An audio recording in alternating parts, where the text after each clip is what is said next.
Comienza la entrevista aquí en Canal 5. Gracias por acompañarnos en este tramo. Hoy vamos a hablar de economía, de los grandes números, pero también de aquellos que tienen más que ver con el bolsillo de los ciudadanos que andamos a pie. Le presento ahora a nuestra invitada. Gabriela Mordecki Pupko es profesora asociada del Instituto de Economía de la Facultad de Ciencias Económicas y de Administración de la Universidad de la República. Posee un diploma a nivel de maestría en Trade Modeling and Policy Regional Economic Integration por la Universidad Antwerpen de Amberes, Bélgica. Además, realizó una especialización en Economía Industrial por la Universidad Regional de Blumenau, Brasil. Es licenciada en Economía por la Facultad de Ciencias Económicas y de Administración de la Universidad de la República. Es investigadora y coordinadora del Grupo de Análisis Macroeconómico y Comercio del Instituto de Economía, docente responsable del Taller de Análisis de la Coyuntura y docente del Seminario de Economía Nacional en la Facultad de Ciencias Económicas, ambos cursos del último año de la carrera de la licenciatura en Economía. También fue docente de la Facultad de Ciencias Humanas de la Universidad Católica del Uruguay y de la Facultad de Administración y Ciencias Sociales de la Universidad Ort. Sus investigaciones están en el área de la macroeconomía, estudiando los problemas de la competitividad del sector externo de la economía, vinculados sobre todo al comportamiento del tipo de cambio real, tanto en las exportaciones de bienes como de servicios, con énfasis en el turismo. Desde 2005 y hasta 2013, Mordecki coordinó el área de coyuntura económica del Instituto de Economía, teniendo a su cargo la publicación de los informes de coyuntura que trimestralmente elaboraba dicha área. Mordecki, ¿cómo anda? Bienvenida. Hola, muy bien. Muchas gracias por la invitación. Empezamos hablando, bueno, cantidad de temas para tratar. Sí. Los vamos a tratar de ir metiendo. Pero primero, ¿cómo está viendo la marcha de la economía en general? Bueno, un año complicado. Pensemos de dónde venimos, ¿no? 2 años de pandemia. Con la posterior recuperación, 2020 una fuerte caída, 2021 la economía crece y como que distintos sectores se van como reactivando, no todos juntos. El segundo, digamos en 2022, el primer semestre muy bueno, con gran crecimiento además de las exportaciones, buenos precios, el sector servicios, ¿no? Empiezan de vuelta las actividades más vinculadas al ocio, el turismo de a poco, ¿no? Empieza el segundo semestre, ya las exportaciones empiezan a caer, la sequía que ya empieza, digamos, a agravarse, complica la parte más agropecuaria. Si bien el año pasado terminó con un crecimiento de 4,9, los últimos 2 trimestres tuvieron caídas. O sea, el crecimiento se da básicamente en la primera mitad del año. En la primera mitad. Entonces, bueno, pero casi 5% de crecimiento en 2022. Claro, sí. Digamos, la economía venía bien, pero bueno, tuvo este freno. Por un lado, los precios internacionales caen, la demanda china como que se complica. Los países empiezan digamos, del mundo desarrollado, empiezan a tener procesos inflacionarios muy importantes.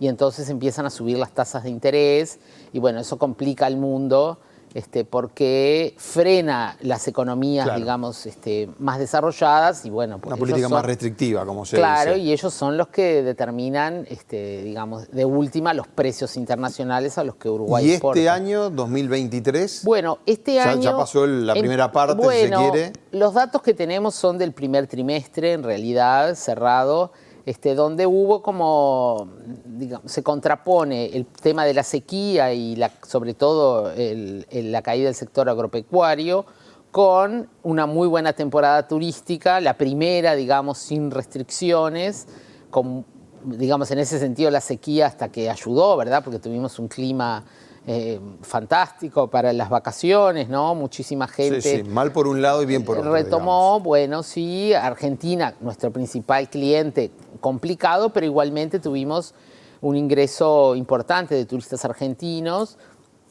Entonces, como que esos dos factores se contrapesaron y tuvimos un resultado positivo en el primer trimestre.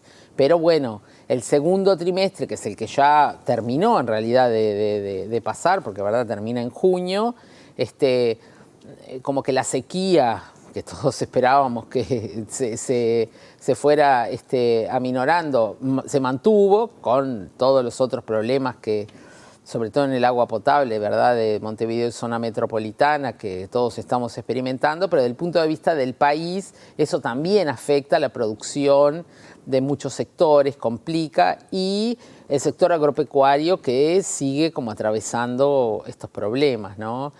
La faena siguió cayendo, las exportaciones caen también, debido además a una zafra mucho menor de soja, sobre todo, ¿no?, uno de los principales cultivos de verano. Entonces, este año, digamos, por ese lado está complicado. Hay algunos factores positivos.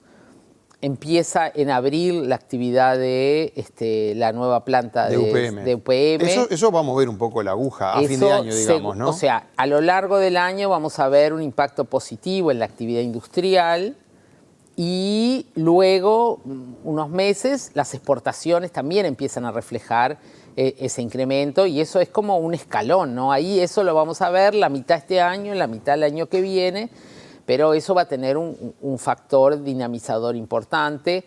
Igual la economía, la proyección oficial no da que va a crecer mucho. No. Ahora está la rendición de cuentas, creo que 1.3 es lo que va a crecer en todo el 2023. El gobierno corrigió a la baja. La proyección inicial era de 2% de crecimiento y ahora lo corrigió a 1,3 debido, bueno, al impacto de la sequía, es lo que están calculando, que va a ser muy fuerte, con digamos, además un sector externo complicado por el tema de los precios, que, digamos, no terminan de mejorar. Bajaron algunos precios. Y sí, o sea, vienen bajando desde el año pasado, digamos, como que habían sido muy buenos y ahora, y bueno, y eso hace que, digamos, se complique sobre todo la exportación de algunos productos, digamos, ¿no? La carne es como el principal producto, los lácteos también han tenido problemas, sobre todo en el ingreso de leche a plantas, porque bueno,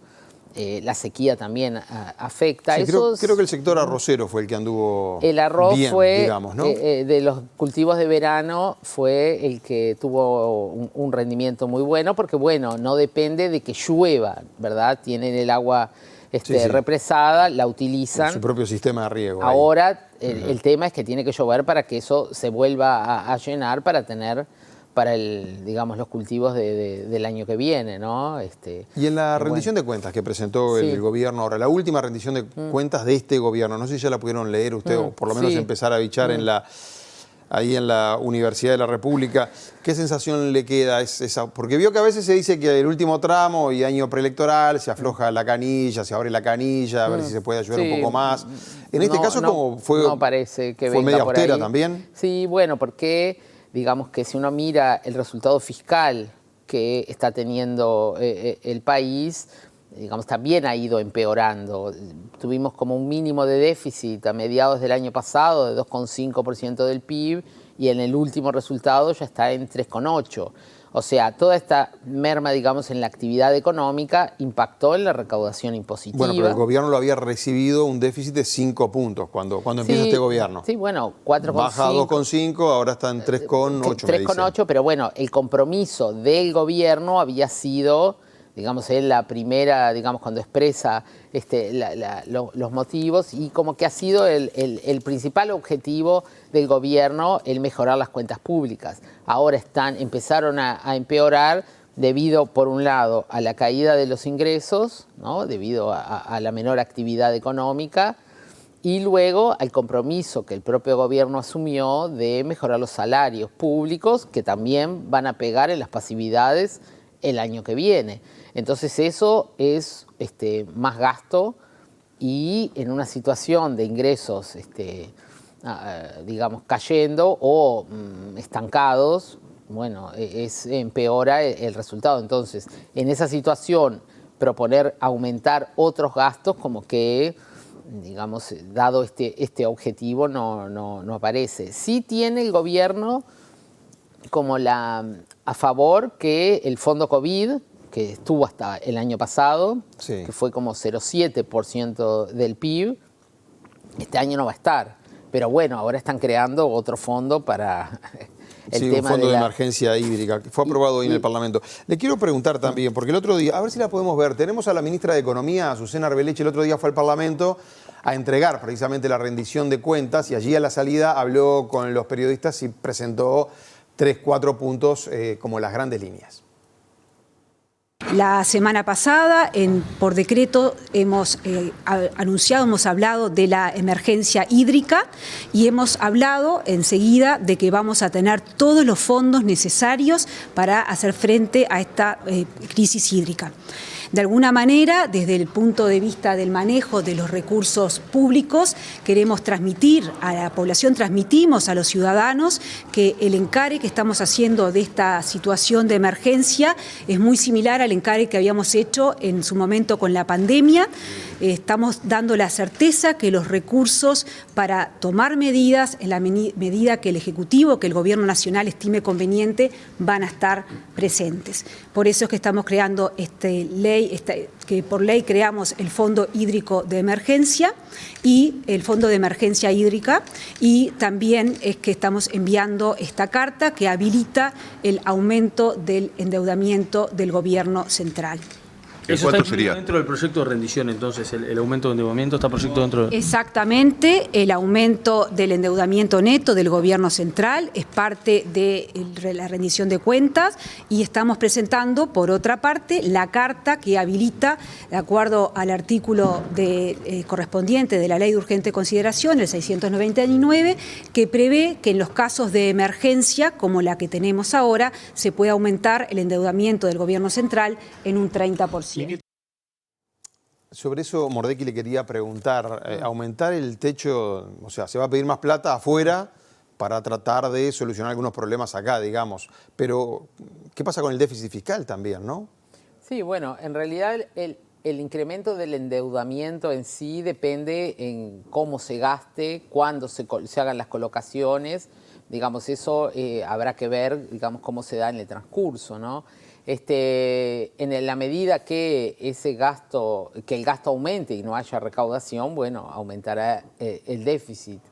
Pero bueno, eso dependerá de cómo, por eso digo, cómo la van a ir ejecutando estos gastos. A partir de lo que dice la ministra, como que eso todavía no podemos sacar una conclusión clara. Pero lo concreto es que van a pedir un préstamo internacional, digamos. ¿Eso es aumentar el techo de endeudamiento? No necesariamente. O sea, lo que seguramente van a hacer es colocar deuda. Colocar deuda. Porque, digamos, Uruguay tiene uno de los, digamos, puede ir a los mercados internacionales, colocar deuda, que hay una demanda importante. Además, el riesgo país, que implica, digamos, el diferencial de tasas que Uruguay tiene que pagar por encima de las tasas de Estados Unidos para bonos equivalentes, está muy bajo.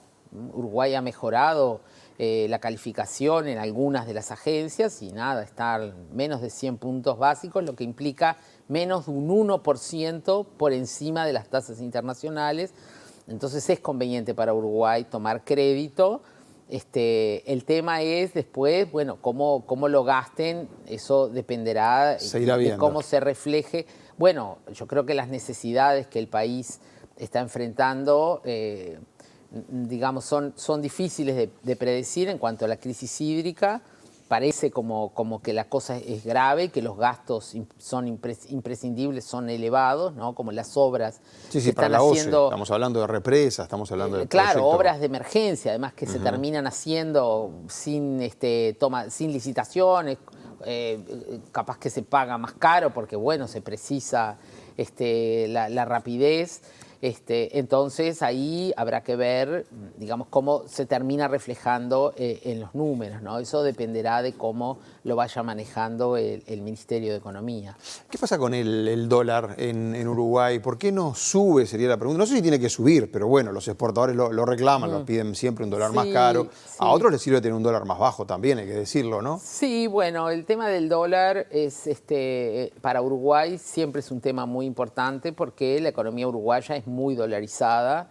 Los uruguayos tenemos cerca del 70-80% de los depósitos en dólares. O sea, los uruguayos ahorran en dólares, sí, básicamente. Claro, ni siquiera, o sea, los tenemos en cuenta, o sea, a la vista, en Sí. caja de ahorro, o sea, no necesariamente en plazo fijo, porque bueno, hoy en día los plazos fijos pagan poco y nada, entonces la gente prefiere tenerlo más líquido. En cajas de ahorro. Sí, sí, que no pagan nada, ¿no? No. Se llama caja de ahorro, pero Bueno, en pero el realidad- dólar sube y usted ganó ahí. Esa es bueno, la pero el ventaja. dólar baja y Y estás bueno, perdiendo.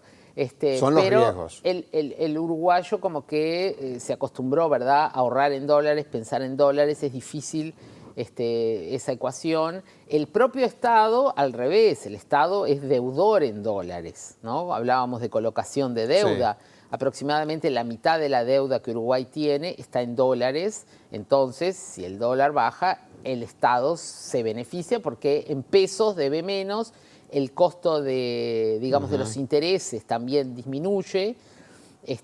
Otros que se benefician, bueno, son los importadores, ¿no? Que Sí, sí. tienen otros deudores en dólares. Muchas empresas, inclusive las exportadoras, tienen insumos también importados. Entonces, bueno, depende a veces la ecuación, cómo se da. Ahora, ¿por qué cae el dólar en Uruguay? Bueno, como que el dólar es un tema ya hace muchos años, ¿verdad?, de oferta y demanda. El Estado, el gobierno no tiene digamos, no ha establecido un nivel en el cual tiene que estar como era en los 90 y para atrás, ¿verdad? A partir de la crisis 2002, el dólar flota. Digamos, en gobiernos anteriores era lo que se llamaba flotación sucia porque intervenía. el gobierno intervenía claro, cuando veía que caía comprando, mucho. vendiendo dólares, intervenía en el Exacto. mercado. Este gobierno eligió, no intervino puntualmente alguna vez, pero ahora Manda el mercado, digamos, entonces. deja que tema de oferta y demanda. Exactamente.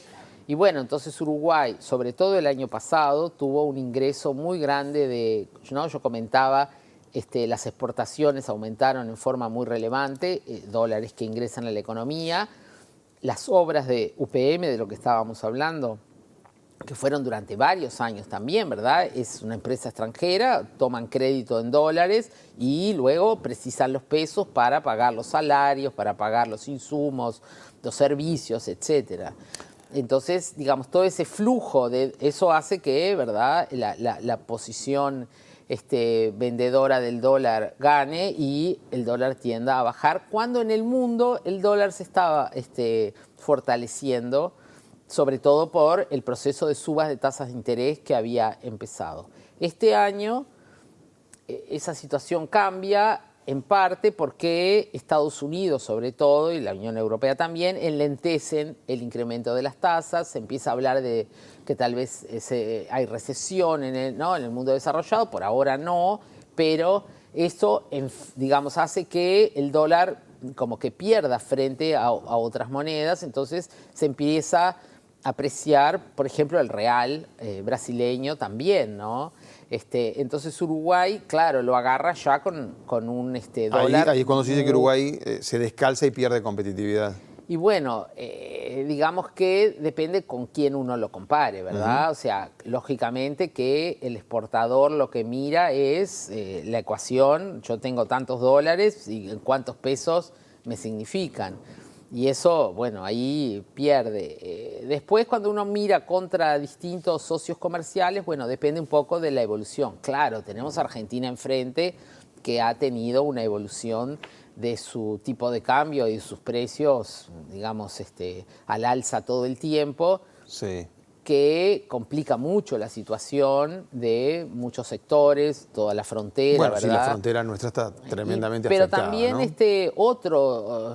digamos, otros sectores de comercio en general, porque bueno, la gente viaja a Argentina, no solamente la gente que está en la frontera, ¿no? Desde todo el país. Claro.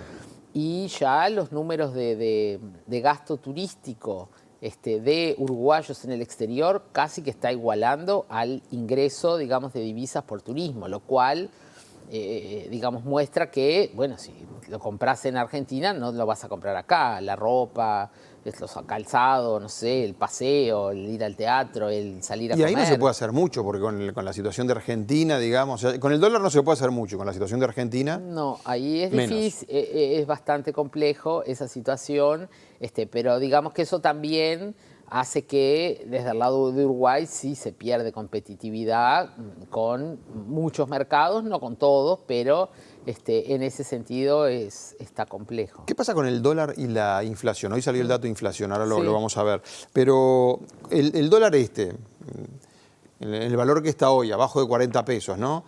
¿Eso ayuda a contener la inflación también, los precios? ¿Aguanta los precios también eso? Bueno, sí, o sea, la inflación se mide por el IPC y el IPC es un promedio ponderado de precios de distintos bienes que uno consume. Entonces hay una cantidad de bienes que consumimos que en Uruguay están directamente sus precios en dólares y así están en el IPC. Entonces el dólar baja, esos precios bajan. Claro. Además, hay otros bienes que o se exportan o se importan y tienen en su costo también el precio del dólar. A veces eso pasa a precio y a veces no. Pero, por ejemplo, en el último dato del IPC que salió hoy. A ver si podemos ir viendo unas placas que tenemos de los... Ahí están. Ahí va. Me Falta dicen, un signo de menos. sí, ahí. menos 0,46. Es la de junio, es negativo, digamos. Claro. O sea, deflación hubo ahí. Sí, claro. ¿Está bien? Eso es lo que En el tenemos. primer semestre, 3,78. Y la inflación de los últimos 12 meses en Uruguay es 5,98%. En Argentina la inflación mensual creo que está en 7, 8%, ¿no? Una cosa así. Sí, sí. En Uruguay tenemos en todo un año 5,98%. Y estaba marcado que igual como cuesta a los gobiernos, ¿no? Hacerla encajar en la meta fiscal. Esta vez bueno. entró, pero Sí. entró ahí en Anca un Piojo, bueno, igual. pero hay como otras cosas que explican esta baja tan importante que tuvimos este mes, que también impactó, que es el precio de las frutas y verduras, que habían subido mucho en los primeros meses del año, debido, bueno, sobre todo a la sequía. Ahora, a partir ya del mes pasado, que también empiezan a bajar, ingresan, digamos, frutas y verduras sobre todo del norte del país, y los precios bajan notoriamente. En un momento subió muchísimo todo lo que era fruta y verdura. Exactamente, por eso digo, Ahora si uno mira el se empieza a acumulado del normalizar, año, digamos. o sea, si uno mira 12 meses, están altísimos, pero en el mes en sí, este mes, frutas y verduras cayó 7, 8% el promedio de todos, ¿no? Entonces, eso ayudó, junto con la caída del dólar, a tener este valor de menos 0,46, que está fuera, además de todas las proyecciones de la media que había recogido el Banco Central, ¿no? Porque, bueno, es que es muy difícil a veces proyectar, ¿no? Sí. el precio de estos bienes. ¿Pero qué les da a ustedes que la inflación, por ejemplo, va a estar en cuánto para fin de año o en todo el año, digamos? Bueno, ahora, digamos, con estos datos habría que revisar, pero la inflación estaba alrededor del techo, digamos, ¿no? Porque lo interesante además que el Banco Central tiene lo que se llama el rango meta, Sí, entre que va 3 y 3 y 6. O Ahí sea, está. era 7 y lo bajaron a 6, y ahora, bueno, por primera vez, desde que lo bajaron, entra digamos, por debajo del techo, y bueno, como que se depende de mantiene ahí. factores, y bueno, es lo que más o menos se proyecta, no solamente nosotros, ¿no? Sino en general lo que dice la encuesta de expectativas del Banco Central, estaría alrededor entre 6 y 6,5, digamos, habría un poco que revisarlo. Y bueno, y eso va a depender de la futura trayectoria del dólar, de qué pase con este sector, digamos, más de los alimentos, etcétera, ¿no?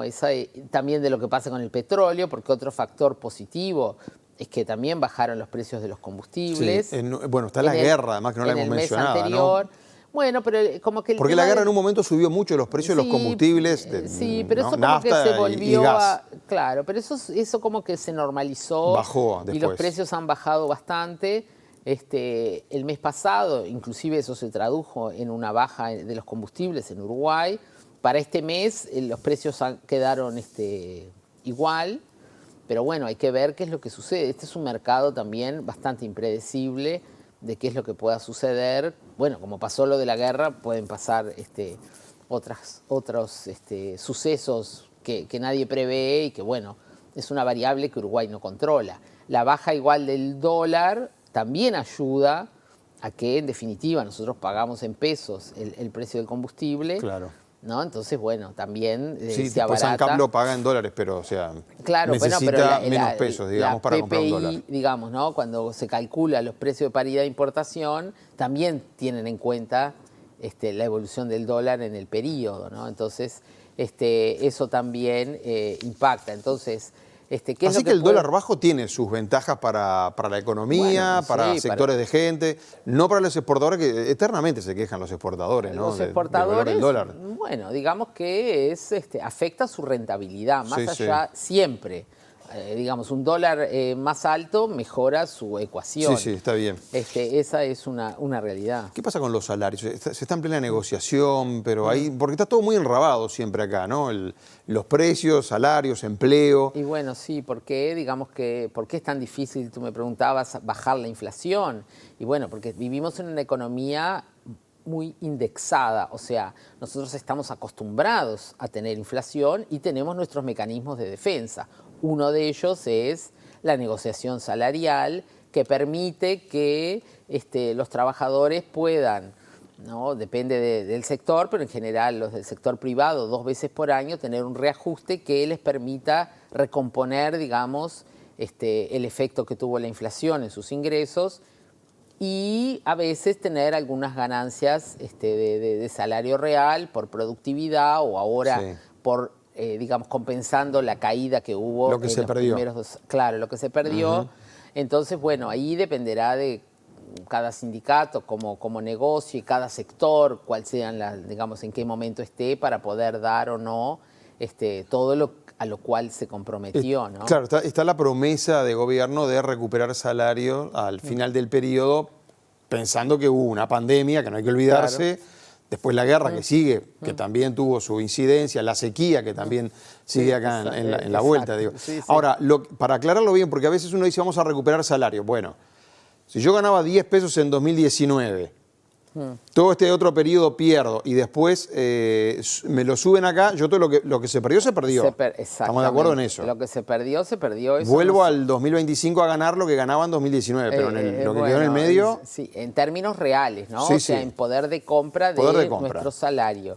Exactamente, es esa Bueno, que el es lo que le importa a la compromiso. gente, ¿no? El bolsillo. Sí, por supuesto, pero digamos, el compromiso del gobierno puedes hacerlo con los salarios públicos. Para los salarios privados dará las pautas, pero Y se por va a eso negociar. digo, ahí se negocia entre las partes, ¿no? En 10 segundos, Mordecki, el desempleo en mayo 8,7%, ¿está bien esa variable dentro de lo esperable o cómo la ven? Bueno, el desempleo, el tema que tiene que, digamos, uno lo tiene que pensar que el desempleo se calcula como una proporción de lo que se llama la población económicamente activa. O sea, la gente entra y sale del mercado.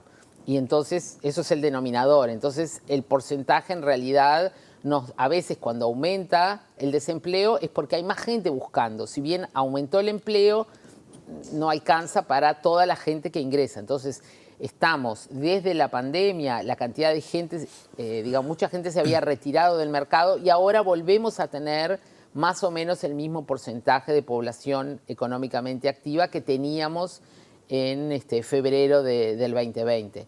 Entonces, eso hace que, bueno, más gente busque empleo. Además, estas grandes obras que mencionábamos, bueno, también se están terminando.